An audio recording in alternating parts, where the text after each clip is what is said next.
Welcome. आइए decimal fractions पर और आगे बढ़ते हैं। अब इन डेसिमल फ्रैक्शंस में कुछ मिक्स प्रॉब्लम्स करते हैं आपके साथ डिस्कस। इस प्रेजेंट प्रॉब्लम में हमें क्या दिखाई दे रहा है?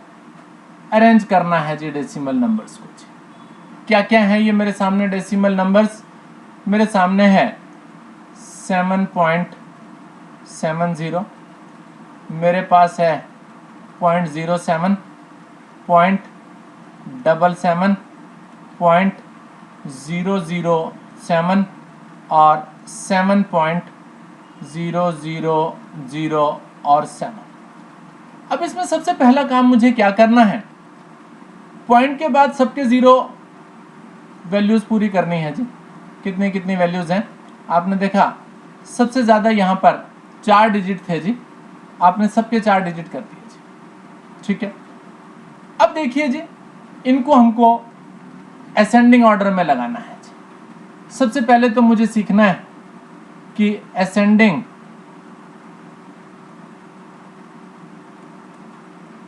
क्या होता है। असेंडिंग का मतलब होता है ऊपर की तरफ चढ़ते जाना, यानी पहले सबसे छोटी वैल्यू चाहिए, फिर उससे बड़ी, फिर उससे बड़ी, फिर उससे बड़ी, लास्ट में सबसे बड़ी। एक दूसरा होता है डिसेंडिंग। डिसेंडिंग का मतलब होता है ऊपर से नीचे की तरफ आना। पहले सबसे बड़ी, लार्जेस्ट जिसे कहते हैं, उसके बाद छोटी और छोटी और सबसे छोटी चीज। ठीक है, तो यहां मुझे असेंडिंग ऑर्डर चाहिए जी। उसमें मुझे सबसे पहले सबसे छोटी वैल्यू। अब आप ये देखिए कि जिन से पहले, पॉइंट से पहले जहां नंबर है वो तो बड़ी हो ही गई, सबसे पहले बड़ी तो वो दोनों है जी। उसके बाद पॉइंट के बाद देखिए, यहाँ 7000 है, यहाँ 700 है, यहाँ उनको तो छोड़ दीजिए पहले। अब इनमें देखिए सबसे छोटी 700, 7700, ये 70, तो सबसे पहले 70 है जी, यानी आपके पास 0.07, सबसे पहले ये वाला 70 के बाद ये 700 में ये वाला आएगा जी, सबसे छोटा ये। उसके बाद 0.07, सॉरी, सबसे पहले 0.007 ये वाला। उसके बाद 0.07, उसके बाद 0.77, ये हो गया, ये हो गया, ये भी हो गया। अब ये देखिए, ये 77,000 है, ये 70,000 है जी। तो 77,000 यानी 7.7 जो है ये सबसे बड़ा हो गया। उसके बाद ये नंबर आएगा, यानी आपने लिखना है 7.0007 और फाइनली लास्ट में 7.7। ठीक है, तो इस तरीके से हमने क्या किया, पॉइंट के बाद जो सबसे बड़ा डेसिमल वाली वैल्यू थी उतने सबके साथ डेसिमल हमने कर लिए, और उसके बाद हमने इनकी तुलना की, और तुलना के बाद हमारे पास ये ऑर्डर, ये क्रम आ गया, ये असेंडिंग ऑर्डर हो गया। अब आइए दूसरे पार्ट पर। दूसरे पार्ट में देख रहे हैं डेसिमल तो नहीं है, तो उस दूसरे पार्ट को पहले मुझे डेसिमल में परिवर्तित करना है। उसमें आप देख रहे हैं 4/13 है मेरे पास। अब उस 4/13 को हम दशमलव में जब बदलेंगे तो 0.307 मेरे पास आ जाएगा। दूसरी वैल्यू मेरे पास 7/29 है, यानी 7 को 29 से मैं डिवाइड कर दूं तो 0.241 मेरे पास आ जाएगा। तीसरी वैल्यू मेरे पास 13/53 है, इसको अगर मैं दशमलव के रूप में बदल लूं तो 0.245 आ जाएगा, और लास्ट में 123/500, इससे आप बदलेंगे तो ये 0.246। तो हमने सबको दशमलव के रूप में बदल लिया, और दशमलव के 3 स्थानों तक हमने वैल्यूज लिख ली। अब हमें इनमें देखना है जी सबसे छोटी, ये 241। 241 का मतलब 7/29 सबसे छोटी। 241 के बाद नंबर आया 245 का, यानी 13/53 का। उसके बाद मेरे पास नंबर आया 246 का, यानी 123/500 का। और सबसे लास्ट में मेरे पास 4/13। ये मेरे पास असेंडिंग ऑर्डर में संख्याओं को मैंने अरेंज कर लिया, व्यवस्थित कर लिया। ठीक है, तो इस तरीके से पॉइंट्स को आप देखिए, उनको दशमलव के बाद सबके पॉइंट्स समान कर लीजिए और उनको फिर तुलना कर लीजिए, कंपेयर कर लीजिए। करेक्ट। आइए नेक्स्ट प्रॉब्लम को देखते हैं। अगला क्वेश्चन क्या है जी मेरे सामने, यहां कहते हैं find the value of this. ये आपके पास रिकरिंग डेसिमल है। अब इन रिकरिंग डेसिमल वाली वैल्यूज को किस तरीके से हमने प्लस करना है, आइए उसको सीखते हैं। 2.47 और ये रिपीटिशन 47 का है, 47 का।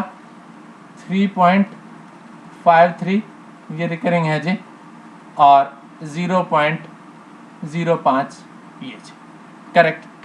आइए देखिए किस तरह से लिखते हैं इसे हम। इसे लिखेंगे 2 जमा 0.47 उसके ऊपर बार 3 प्लस 0.53 बार प्लस, इसमें तो दशमलव से पहले कोई वैल्यू नहीं है, इसको ऐसे कैसे लिखना है 0.05 और ये बार। अब ये देखिए, ये 3 और ये 2 ये तो ऐड होकर के 5 हो गए। अब इस रिकरिंग डेसिमल को फ्रैक्शन के रूप में अगर मैं लिखूं तो 47 अपॉन में लिखा करते थे हम 99। क्या बताया गया था कि जो भी नंबर जितनी बार रिपीट हो रहा है 9 उतने डाल दीजिए, पूरा नंबर लिखना है, और 9 2 बार, क्योंकि ये 2 डिजिट हैं जी, 4 और 7। इसके बाद आया 53, इसके अपॉन में भी 99, और उसके बाद आया 5, उसके नीचे भी 99। तो आपके पास क्या आ गया 5 प्लस यह आ जाएगा 105/99, राइट। जिसे अगर मैं डिवाइड करूंगा तो मेरे पास आ जाएगा 1:6/99, या जिसे आप लिख सकते हैं 5 प्लस 1 और 6/99। 5 और 1 तो ऐड हो गए जी 6, और ये 6/99 को आप लिख सकते हैं 0.06 बार। क्यों जी? क्योंकि 0.06 बार को जब मैंने फ्रैक्शन के रूप में लिखना सीखा था तो मैंने बोला था कि जो चीज रिपीट हो रही है उसको ऊपर लिख दीजिए 06। 0606 बार बार आ रहा है, रिपीटिशन का मतलब ये है। अब कितने डिजिट हैं ये 2, उतनी बार 9 लगा दीजिए। तो मेरे पास 6/99 था, मैंने उसको 0.06 बार लिख दिया। तो ऐड अगर आप करेंगे तो 6.06 बार, ये आपके पास आंसर आ जाएगा। Is it clear? ओके, और आगे बढ़ते हैं जी। नेक्स्ट क्वेश्चन मेरे सामने, यहां 0.538 इंटू दिस इंटू दिस, इसका मतलब इनका स्क्वायर, ये हो गया आपके पास 0.538 स्क्वायर उसका, माइनस ऐसे ही दूसरा भी है 0.462 स्क्वायर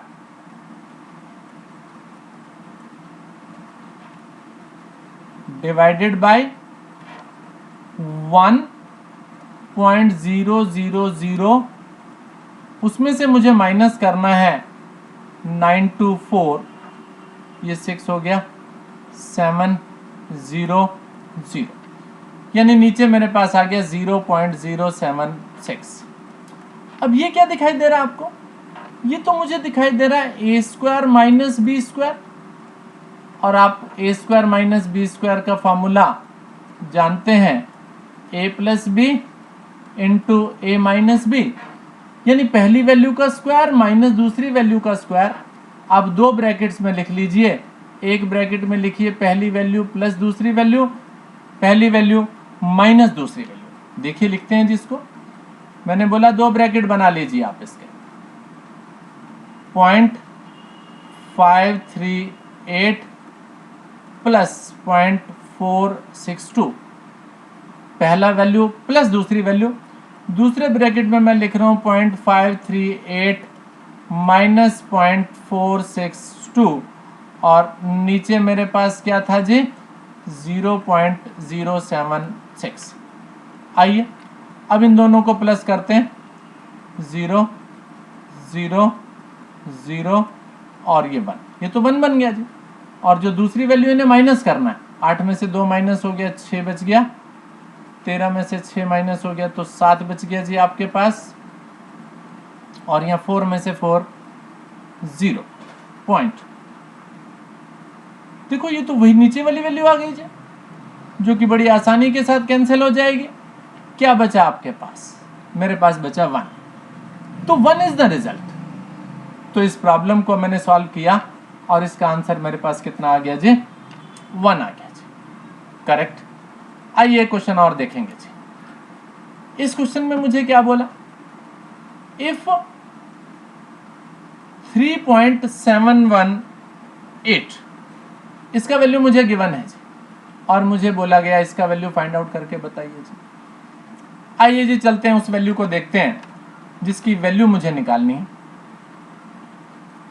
आपके पास है 0.0003718। अब इसका वैल्यू मुझे निकालना है और गिवन है ये, तो क्या इस रिजल्ट को मैं ऐसा बना सकता हूं? चलिए सोचते हैं थोड़ा सा। आपके पास 0.0003718 है। अगर मैं ऐसा बनाना चाहूं तो इसका मतलब मुझे पॉइंट को सरकाकर यहां पर लाना पड़ेगा। कितने स्टेप सरकाना पड़ेगा? 1 2 3 4 स्टेप सरकाना पड़ेगा। तो आप क्या कीजिए, 40 वाली किसी वैल्यू से मल्टीप्लाई कीजिए, और वो जो 40 वाली वैल्यू है 10,000, यानी 1 लिखिए, पॉइंट के प्लेस पर 1 लिखा और उसके आगे 4 zeros मैंने लगा दी, यानी 10,000 से मैंने इसको मल्टीप्लाई करूंगा तो मेरे पास 3.718 आ जाएगा जी। लेकिन 10,000 से मुझे ऊपर भी तो मल्टीप्लाई करना चाहिए। 10,000 से मैंने ऊपर और नीचे दोनों जगह मल्टीप्लाई कर लिया।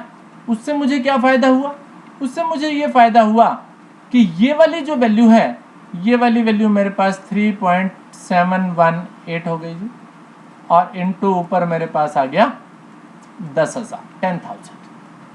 अब इसकी वैल्यू मेरे पास है, इसकी वैल्यू लिखिए जी, यहां से ये लिख उठाइए 0.2689 और उसको 10,000 से आप मल्टीप्लाई कर लीजिए, गुणा कर दीजिए।